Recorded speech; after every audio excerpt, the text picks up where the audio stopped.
Hi, I'm just checking the lighting here. My face looks so yellow. Maybe this is better. Welcome to this live video. I'm going to take this hat off. Sorry, I don't know how to fix the yellow tone to my skin. It's just the lighting thing. But I hope you can hear me and see me. My name is Susan Middleton, or Chi-Chi the Clown. And today I'm going to present on homeopathy and how we can use it as an approach to viruses. I'm not talking about any specific virus. I'm just talking about our general homeopathic approaches. So I'll take about 20 minutes of your time. This is recorded, so if you're not able to see it right now, you are welcome to look at it at a time that's more convenient for you. I'm going to take this nose off so I don't sound so nasally. So first of all, what I want to say is this live video is intended for informational purposes and is in no way intended to diagnose or treat a specific condition. Please refrain from posting questions about specific conditions. Oh, that's much better. So first, a brief intro into homeopathy. Homeopathy was developed by, in the late 19th century, by a German doctor and chemist named Samuel Hahnemann. He devised homeopathy, which means treatment by same or similar suffering. It's the principle that a substance taken in small amounts will resolve the signs that it causes in large amounts. That will probably be the only time you hear me say treatment. I prefer to use approach or signs, and I don't use the word symptoms. So moving right along. So the substances prepared homeopathically that a homeopath will use is usually called a remedy. Remedies are substances made from nature, plants, animals, minerals. And when I say animals, I mean something like the venom of a snake prepared homeopathically. That's just one example. Whatever substance it is desiccated, so cut up very small, put in an alcohol and water solution to eventually form what we call a mother tincture. And I think most people have heard of mother tinctures. Then we take a few drops of this and add it to some alcohol or water and shake vigorously, which is called succust.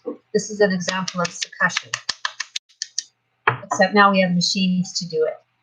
But in the old days, they had to do it that way, the way I showed you.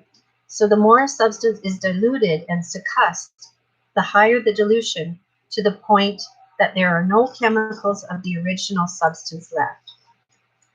This is why we can use poisonous plants or minerals or any harmful substance and use it without harm. So a good example would be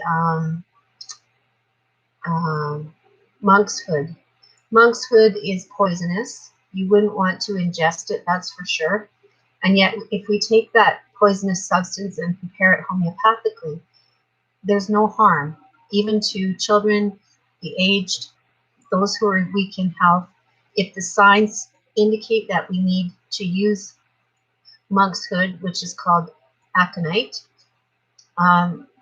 then it's safe to use for that person. And in fact, it can relieve many of their troublesome signs.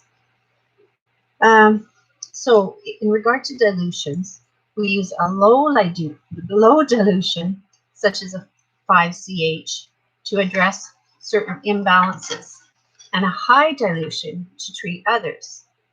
Low dilutions, like a 9CH, are used to address acute physical symptoms. So you have a bad cold. The higher the dilution, for example, like 1M, the deeper acting the remedy. And in certain dilutions, remedies can be even used to prevent certain signs. And I just want to take a minute to give you a visual. Think about you're in your kitchen and you're cutting up an onion for supper, just a common old onion. Think about the signs that show you're reacting to the onion. Your eyes might burn and water. Your nose starts running. It might burn as well. You might even sneeze. A lot of us have a good cry, and that gives us an excuse to have a good cry. So what we would do homeopathically with the common onion, which is called Allium cepa, is we could use that. Think about like treating, like approaches like. So you pretend you have a cold with symptoms of the itchy, burning eyes, runny nose, sneezing. Well, you could use the homeopathic version of allium or onion. To use the onion as an example, because it also shows how in low dilutions we can deal with the physical troubles that somebody has. Just like I'm peeling off these dry pieces of skin. But the beauty of homeopathy is that we can also use remedies in a deeper dilution to get right to the center of the onion. So think about how it applies. We would use low dilutions to deal with something physical and acute, like this skin. We can use high dilutions to deal with something in your inner being, such as your mind, your psychology, your spirit. So moving right along.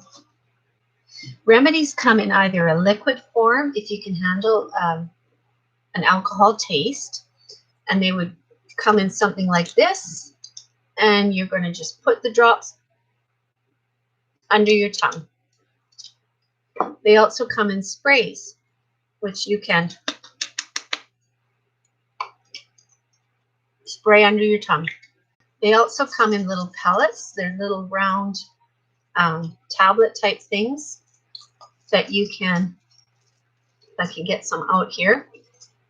You just toss under your tongue or under your child's tongue or whomever is taking it, and it melts under your tongue.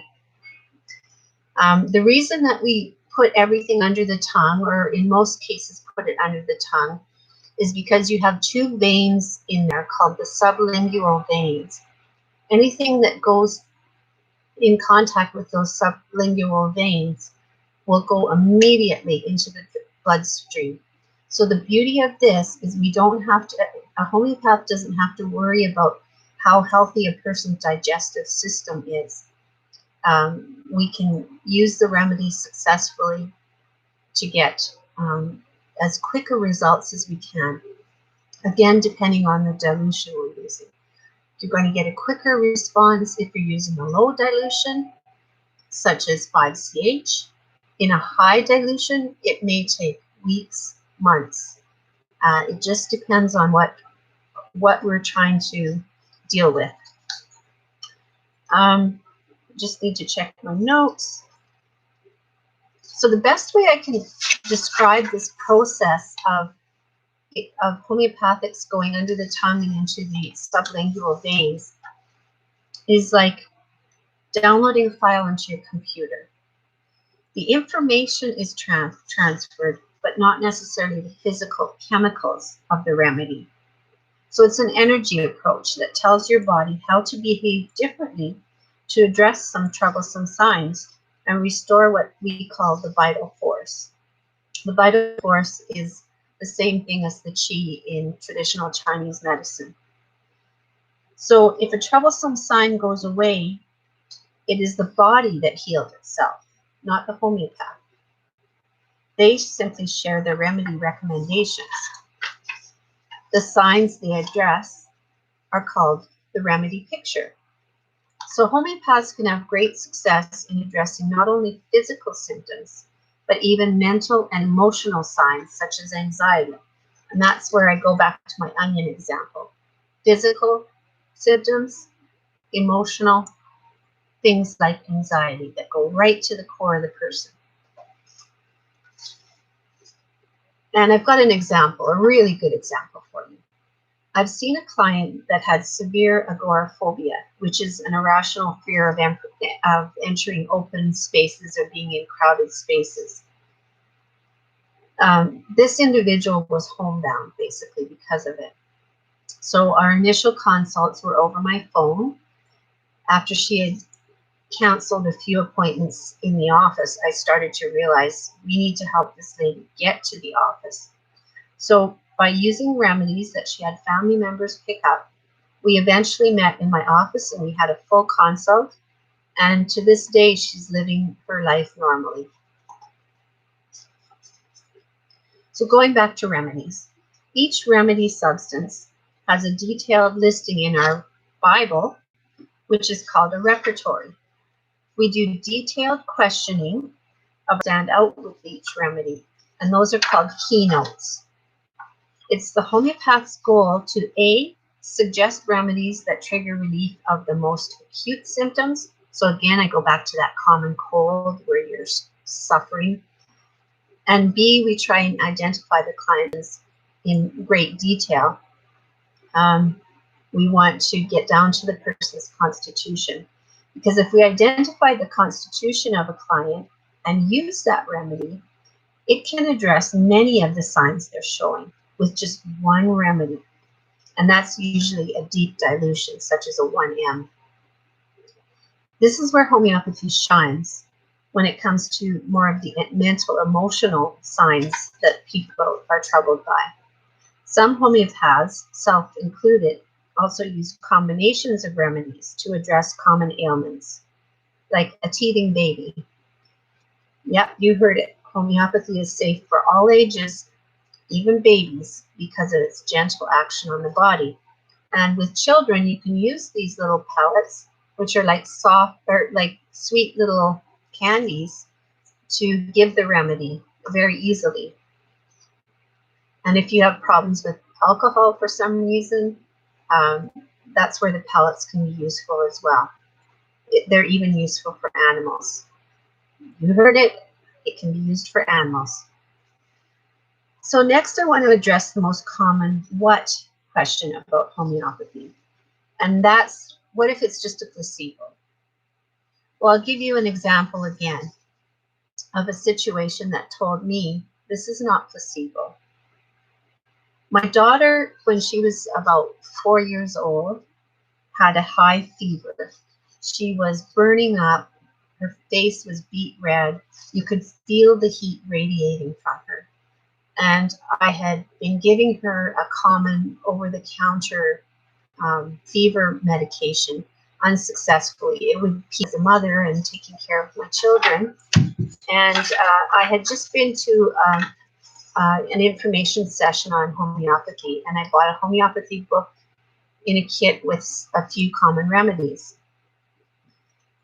which are, by the way, very affordable, which Samuel Hahnemann wanted it to be that way. He wanted to be a common person's medicine. And that's his words. So going back to the placebo, my answer to what if it's a placebo is, so what? If it's effective, it works. The mind can even be a placebo. You check YouTube for Dr. Joe Dispenza or Dr. Bruce Lipton, and you'll find some fascinating videos about the power of the mind. So now let's get on to homeopathy and viruses. And keep in mind, I'm not talking about any specific virus. And if you comment, I ask that you use remedies to help the body address troublesome signs. Remember the onion? Well, it becomes Allium cepa, which I forgot to bring my book out, my favorite book, which Allium cepa addresses the troublesome signs of the common cold or allergies. Now, some specific remedies. This one has a long name, but it works. It almost sounds like a swear word, and I might even be saying it wrong. Oscillococcinum by a company called Boiron. Boiron is an international homeopathic remedy company, and a fantastic resource for us homeopaths. So going back to oscillococcinum, as you see on the box, oh, I'm showing you the French. Aha! I'll show you the English. You can address it. You can use it to address flu-like symptoms such as body aches, headaches, fever, and chills. And how you use it is when you're finding you have those troublesome signs. They're a little tube of those little tiny pellets. Pour it under your tongue. Don't touch them, and let them melt. I can tell you that I had the flu, and it was the flu about, I'd say about a month ago, maybe a little bit longer. And it took me about 3 days of the fever, the sore throat, the fatigue to remind myself, you have a homeopathic remedy. How about you use it on yourself? So I pulled out my oscillococcinum, took some, and the next day I started to recover. So that's one remedy that can be used. We also, Boiron has, and I don't have a sample of it here, but Boiron has something called influenzinum 9CH. And homeopaths can actually recommend that you use this before the flu season starts to hit. Sometimes taking it will help you prevent you from getting said viruses. In the case of myself, I had taken it in the fall, but just like the conventional approaches where you get a needle, if you know what I'm talking about, sometimes it prevents it, but they can't cover all strains of the viruses. So I hope that makes sense. Another specific remedy that really should be in everyone's home is called Aconite in a 15CH or higher would be what I'd recommend. And forgive me, I didn't have it ready in my book. Aconite is one of my favorite remedies because here's oh, there you see the allium cepa, the onion that we talked about for the common cold, and here's aconite. Now you'll see it comes from a beautiful flower which is called monkshood. I think you've heard of the name probably in maybe Harry Potter, but sometimes when you see the picture you realize, oh, okay, I know that plant. So I'm going to read you the remedy profile. The approaches that we use aconite, the situation we use aconite. Aconite is used to deal with complaints that come on suddenly and acutely, often due to shock or scare, exposure to dry, cold winds, and occasionally intensely hot weather. This remedy is usually needed at the onset of symptoms of an infection such as colds and coughs, and ear, eye, and throat complaints. Symptoms of inflammation and infection include restless, agitated sleep. The face could be hot, flushed, and swollen with severe burning pain, but it becomes very pale when the person gets up. This remedy is also given for fear with associated restlessness, for example, in panic attacks, with palpitations, numbness, and tingling in the body. The person looks anxious with dilated pupils. This fear often relates back to an alarming event. It's good for women who fear death during labor. I was having severe panic attacks about going to work and consulting with people, to the point where I had a difficult time even going into the office. So I would sit in my car and take some aconite and take some deep breaths and be able to carry on with my day. and have some fabulous consultations with people.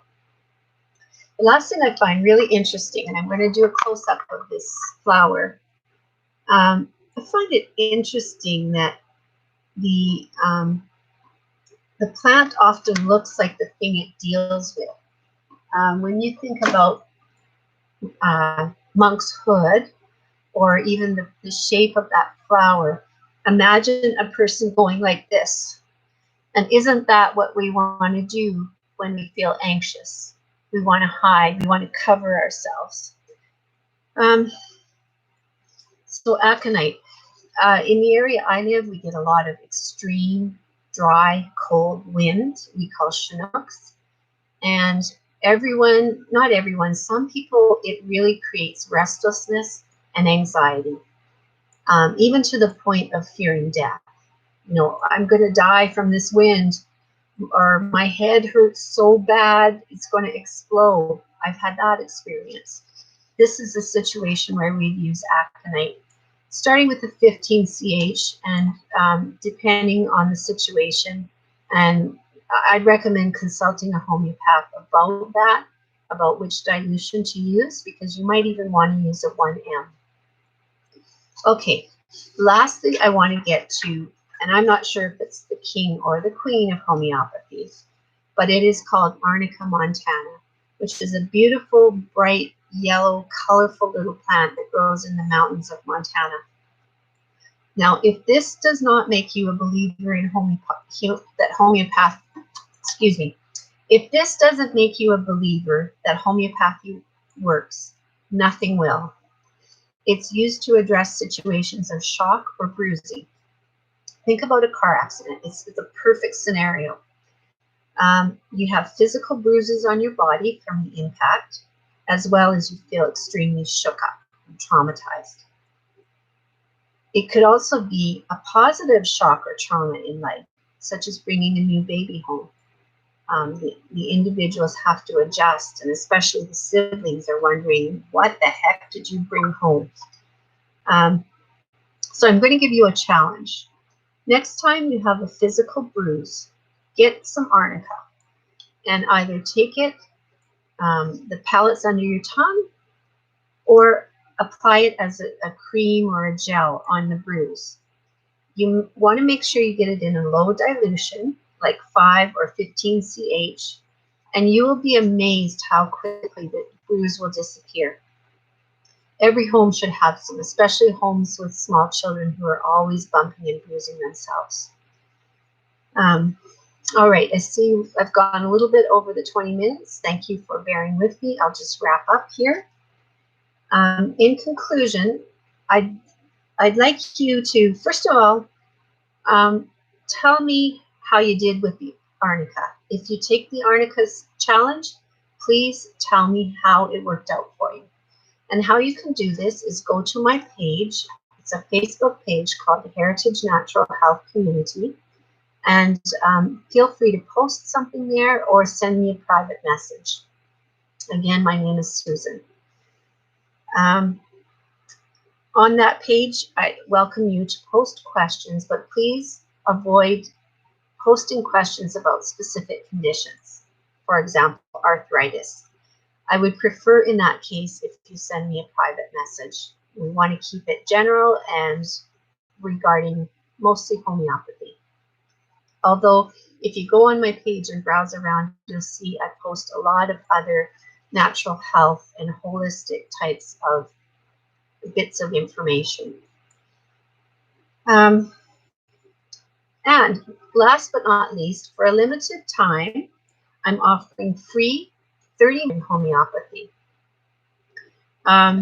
Normally, a full consult would cost you quite a bit because of the time involved of a full consultation.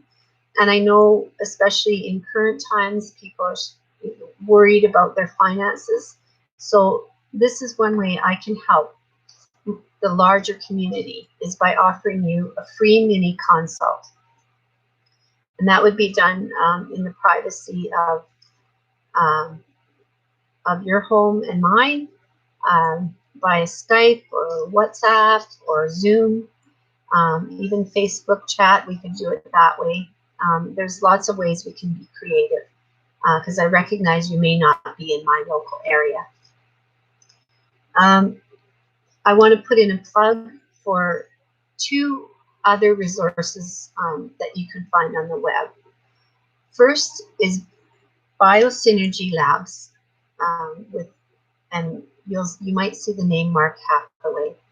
I want to tell you that I've been following Mark on his page for a number of years, and I'm so impressed with the quality of information.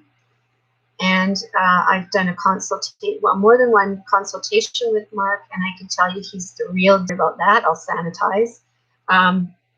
Go on over to Biosynergy Labs, do a Google search, and check it out. The other website that I want to point to is patchadams.org or Gesundheit Institute.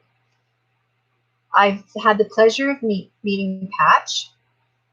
I've spent about 3 days along with Patch learning from him and from other clowns. And he has been a real inspiration for me as a homeopath and as a holistic wellness coach. So if you haven't watched the movie, make sure you put that on your list of movies to watch while you're in quarantine or in self-isolation, or simply while we're practicing social distancing. It's a very inspirational movie. Robin Williams is in it. It's very entertaining. It'll make you laugh. It'll make you cry. And so I think that's everything I wanted to say for today. So again, go on over to my Facebook page, Heritage Natural Health Community. Join the page, join the community, and I welcome your comments and your participation. Thanks for your time. I've kept it under 30 minutes, and I hope you'll find this has been worth it. Live long and prosper, and be well, especially in these times. And feel free to contact me if you have specific questions about specific viruses. Thank you, and have a great day.